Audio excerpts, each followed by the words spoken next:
Pulis ka lang, Manambit. At ikaw naman, Mr. Gallego. Magtuturso lang. Bawal pa. Isang dekalibre na veteranong aktor at matikas na action star ang tampok natin sa bidyong ito. Nakilala siya sa galing niyang gumanap, mapakontrabida at bida sa pelikula. Tara, samahan niyo kung balikan ang naging karera niya sa pelikulang Pilipino.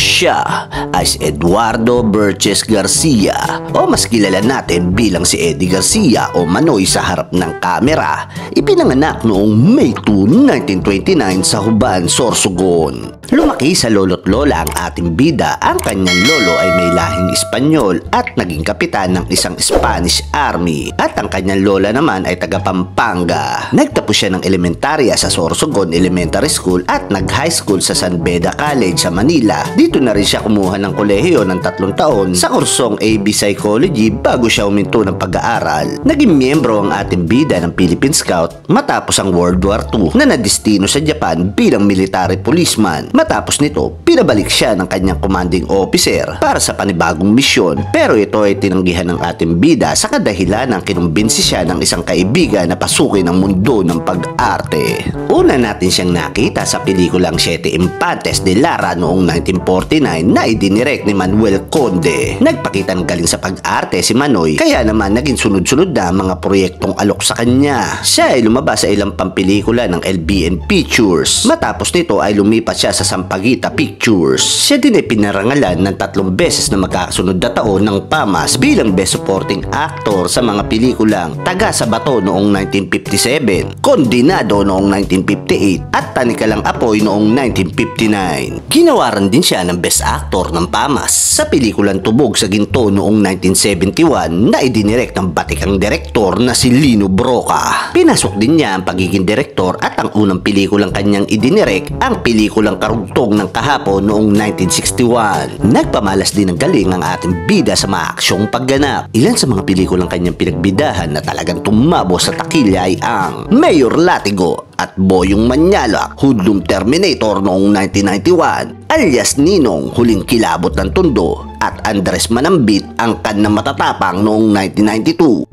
Melencio Magat, Dugo Laban sa Dugo noong 1996 at marami pang iba. Bumida din siya sa mga pelikulang action comedy ang tema gaya ng Mauna Ka Susunod Ako noong 1997, Asin at Paminta noong 1999, Sangganot Sanggago noong 2001 at Private Benjamin noong 2011. O ayan, sarap na sarap. Oo. Giniling kasi ang laman nito eh.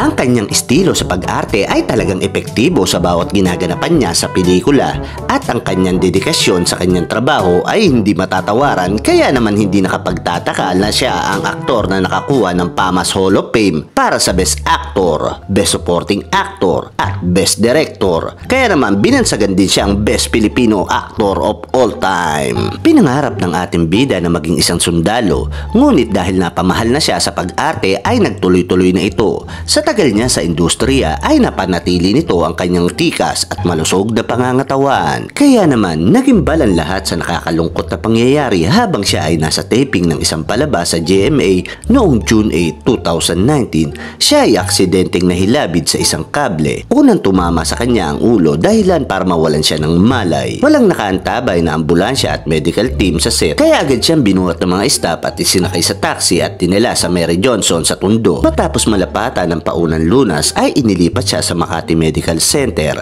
Ayon sa pagsusuri ay nagkaroon siya ng cervical fracture na naging dahilan ng kanyang pagkakomatos. Napagdesisyonan ng kanyang pamilya noong June 15, 2019 na ilagay siya sa estadong do not resuscitate, na ang ibig sabihin ay hindi na siya gagamitan pa ng CPR sa oras na huminto ang tibok ng puso nito. June 20, 2019, nang sumakbilang buhay na ang magaling na batikang aktor na si Eddie Garcia dahil sa severe cervical fracture sa edad na 70. Sinunod ng kanyang mga kaanak ang hiling nito na ang kanyang abo ay ilagay na lang sa olive green urn. Bumuhos ang pakikiramay ng kanyang mga kaibigan, nakatrabaho, tagahanga at mga mahal sa buhay.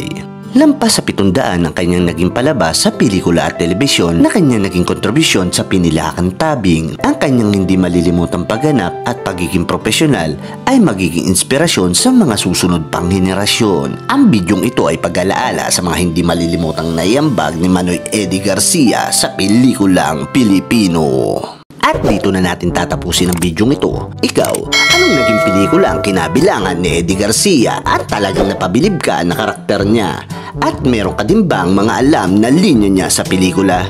Pakishare naman sa comment section natin sa ibaba. Yan ang sinasabi ko sa iyong perfume ni Boyo. Kanibago yan ah! Manghuhula! Sana ay nagustuhan nyo ang ating kwento. Hanggang sa mga susunod na video, huwag niyo po sanang kalimutang mag-subscribe at mag-follow. Maraming salamat sa inyo.